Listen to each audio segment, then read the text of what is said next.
Hey, Coach. Hope you're doing well. Saw UT Arlington gave Oklahoma State a little scare and got a win over the weekend. Just curious about some of the things that jump out about those guys to you. Yeah, I mean, the thing with Arlington is they, a high steal team.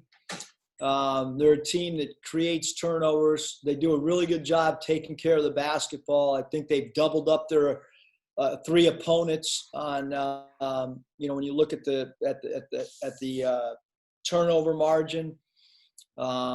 Three really, really good high scoring guards as well. Bob?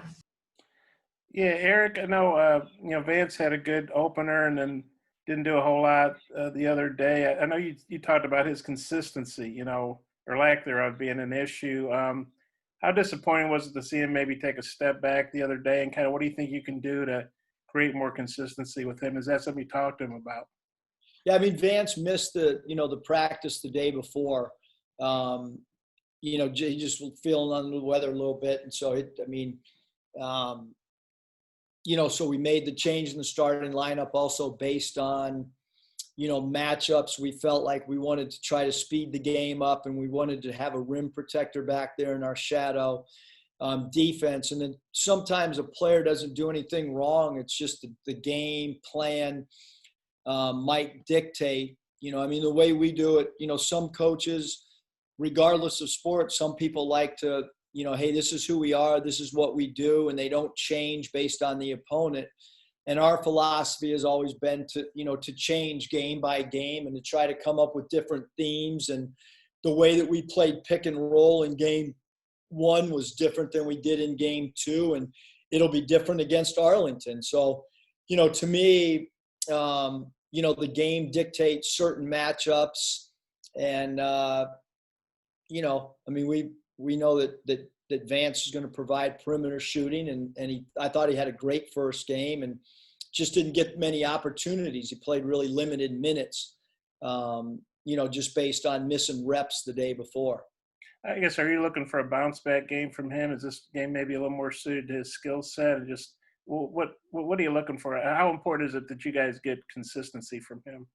Yeah, no, I think that, because he's 6'9" and can shoot the ball and he's played in a lot of big games, I think, the more he can get comfortable within the system, that, the better off we can be as a unit. And, obviously when you bring a guy like Vance off the bench and you have JD Note coming off the bench, it provides us an extra scoring and offensive, options to go to off the bench. Hutch? Eric, you mentioned the Arlington's three high-scoring guards. I mean, what did each of those guys bring to the table? I guess they got a guy averaging 18 points a game. What kind of challenges do those guys present? Well, their point guard does a great job of getting into the, teeth of the defense. And then their two wings can really, really score the ball. And they're great rebounders. All three guards do a great job rebounding. Then they bring a player off the bench who's an excellent three-point shooter. But the guards all can draw free throws attempted. They like to get out in transition. They like to attack the rim. And two of the three starters are really, really good three-point shooters, as well as, like I mentioned, being able to beat people off the bounce. Randy?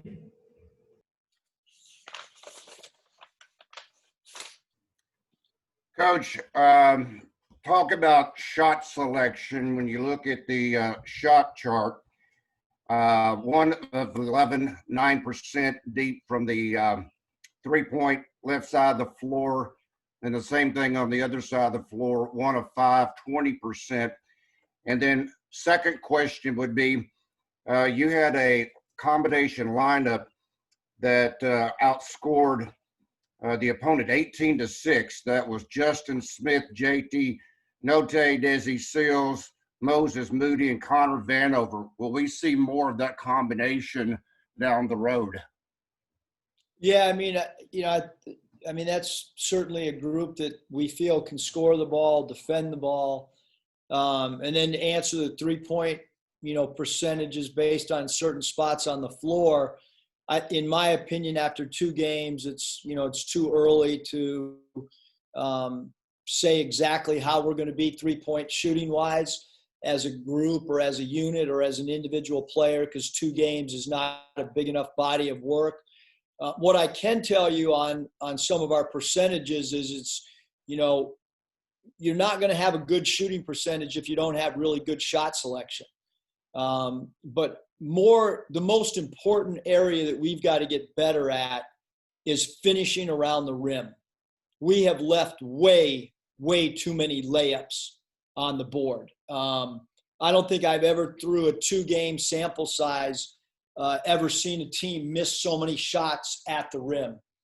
So it's up to our guys. When you get by a guy and you get a guy on your hip, you're going to have to take some physical blows, and you're going to have to finish. You can't look for calls. You've got to finish. And we have done a poor job of finishing around the rim. And from an offensive standpoint, more so even than our 3-point shooting, the only thing that I have from our 3-point shooting is just shot selection. You can't shoot a bad pass. If somebody throws you a bad pass, that's not a shot that you should probably be taking. And you shouldn't take a 3-point shot if the defense is draped all over you. You want to be able to get wide open threes with 10 toes pointed at the rim, and a closeout being distance enough that it won't affect your shot. So I think offensively, those are the 2 things. And then I think too, Randy, just based on, what group plays well, doesn't play well, I think you could take that first game, throw it out the window. It was so lopsided, hard to evaluate, in an 80-point game. And then our last game, it's 1 sample size. We played 2 different contrasting style of teams as well. Scotty? Hey, Coach, on Saturday when we talked to Justin, he identified Jalen Tate as a guy who's kind of taking charge on the floor from a leadership perspective. I'm curious what you've seen from him in that regard, and then I guess just your thoughts on his play the first 2 games. Yeah, I mean, Jalen Tate does stuff that probably, Scotty, are not going to show up in the box score. He does a lot. First of all, the defense that he played, on their point guard the other night was phenomenal. I mean, you're talking about a conference, player of the year, and he basically took that particular player semi out of the game with only 4 attempts shooting the ball. So he's going to rebound his position. He's going to make people shoot over a long extended arm. And he's, he's an opportunistic scorer. Like, he's trying to get his teammates involved in the game. He doesn't come right out of the gate and try to score the ball. He tries to get teammates involved, which is certainly a really, really important facet for any point guard. Dudley? You talk a little bit about Desi's growth both on and off the floor as a leader and a player. Yeah, really, Dudley, I think that when we look at Desi, first of all, from day one, he's done a great job with this new group, just kind of being a coach on the floor. That's really, really helped us. He's obviously a big-time 3-point threat. And then you add in the fact that he's added this piece to his game of scoring in transition off the dribble drive, but he's certainly a guy in the huddles that knows what's expected. He's certainly a guy that can talk to the freshmen and kind of help pinpoint exactly what we're trying to get done. And he understands how we do our game preps. So I don't know if I've answered the question, Dudley, but he's done a great job on a broad scale spectrum on leading in a lot of different small areas. Appreciate it. Nate?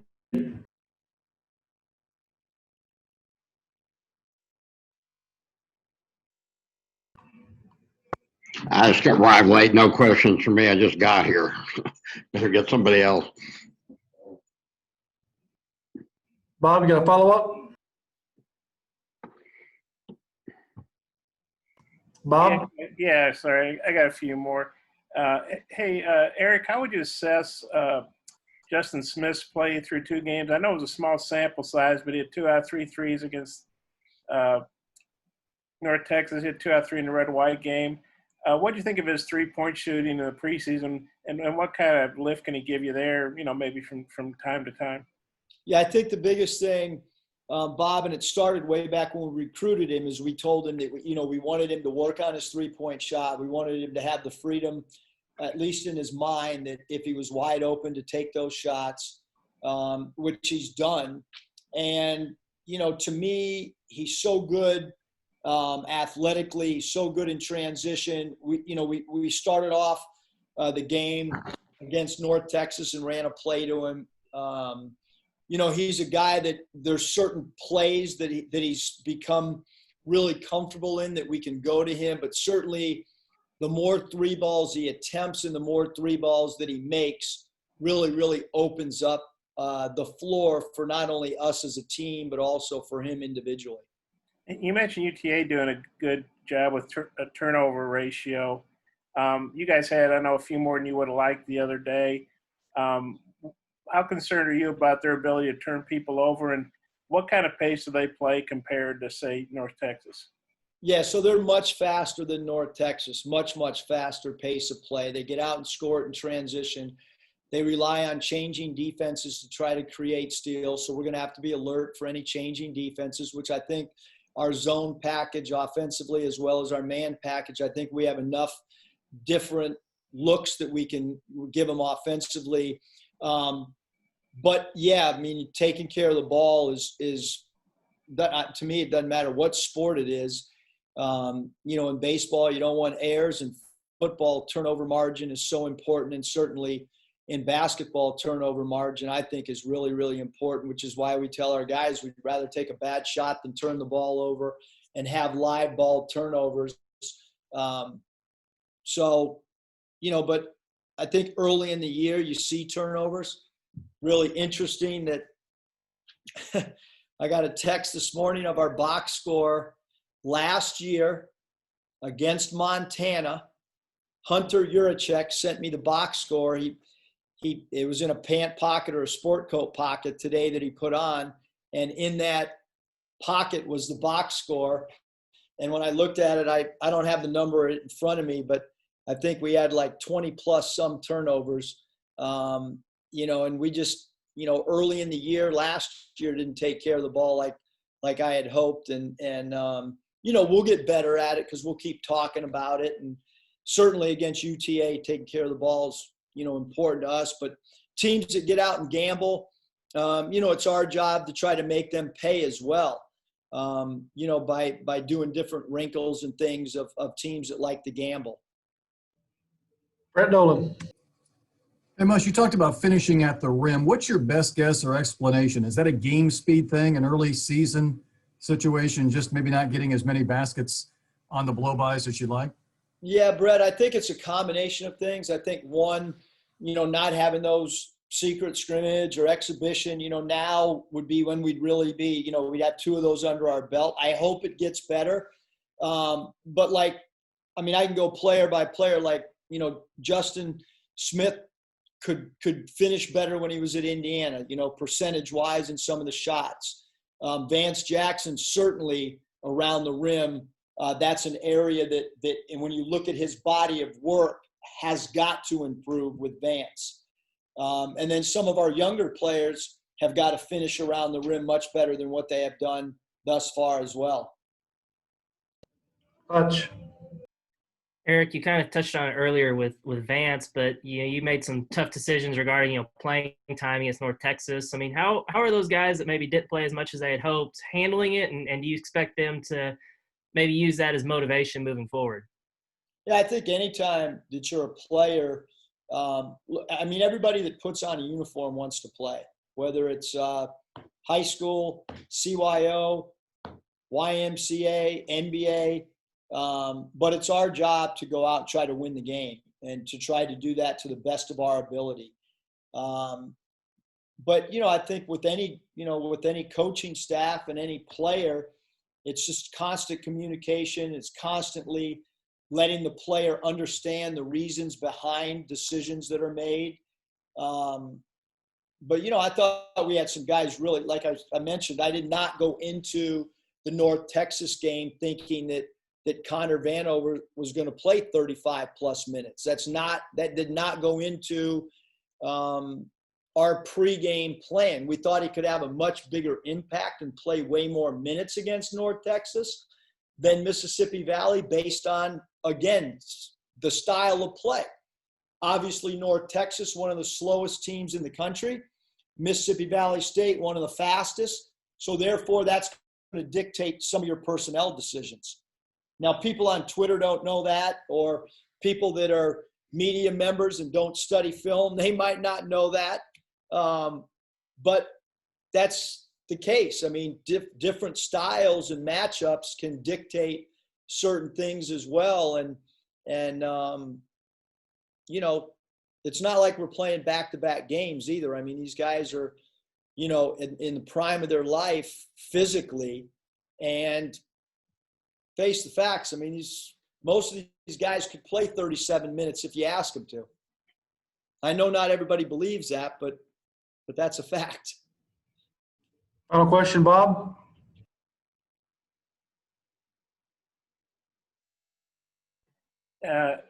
Eric, you know, Moses seems like one of those guys that's been getting to the rim a lot but hadn't been finishing. What have you thought of his game? And he is hitting free throws.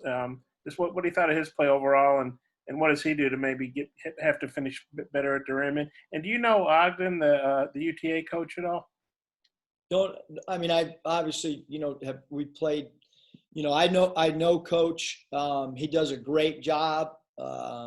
You know, he's involved in the games while it's going on. He's coaches his team for 40 minutes, but I don't have a personal, you know, relationship with him and Bob at all, other than just great respect for what he does with UTA. But Moses done a great job. You know, first 2 games of his college career, you know, we feel like he's gotten a lot of minutes. Feel like he's gotten a lot of shot opportunities. When you look at our number of shot attempts, and you go through our team 1, 2, 3, 4, and you look at the attempts that he's had his first 2 college games, he's gotten a great opportunity from an offensive standpoint.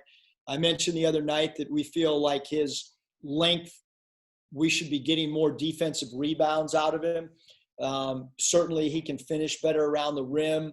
One of the areas that is vital to us is free throws, and free throw percentage becomes really, really important. You look at our teams the last 5 years, free throws attempted has been as big a stat as any. Our ability to get to the foul line, and he's shown the ability to get to the foul line, and he's converted. And losing Isaiah and Mason, when you look at those 2 guys' foul shooting percentages, we won games at the foul line last year. And we might have some guys this year surrounding pieces that maybe are not great foul shooters from a percentage standpoint. So I think that's why it's really, really important that Moses continues to hit free throws at a high clip, because that's something that our team desperately needs. I'm not saying it could be like Mason and shoot, you know, 250 or whatever the heck it was he did last year. I think it was more than that even. But do you think Moses could consistently be a high volume free throw shooter for you? We hope so. You know, I mean, he can do a lot of things on the floor. He's really, really versatile. He should be a high FTA player for us for sure. You know, and that's just understanding, mixing up, you know, when to go to the cup, when to go to the basket in transition, when to pull up, all those things, you know, play into how many FTAs you can get per game. Thanks. Thanks, Coach. Appreciate your time. See you guys.